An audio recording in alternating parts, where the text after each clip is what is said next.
All right, well, shares of Netflix hitting another new all-time high today, the first new high since January. Now, if you watched yesterday's show, and I know you did, Joe Terranova announced at the top of the show that he bought it. Well, today, Citigroup, maybe because of Joe's move, who knows, is raising its price target to $5.95. It is one of your calls of the day. Tiffany, Diggus, you both own it. Pete, but we'll start with you. You just bought some calls, I think, today or like a couple of hours ago. Yeah, a couple hours ago, Sully. It's really interesting because this is a name that since it was 529, we started to see very bullish activity flowing into this name. So this has been a great run for a while.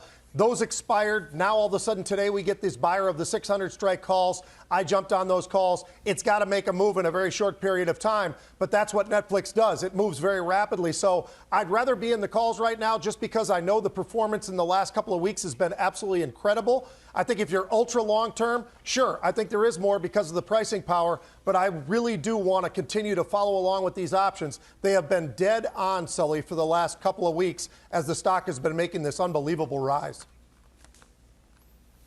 Yeah, and Diggus as well. You own it. You've owned it for a while. I assume this is going to be a core holding, or are you waiting for something maybe to cash out on? No, this is a core holding because what we're seeing is that one, subscriber-based growth.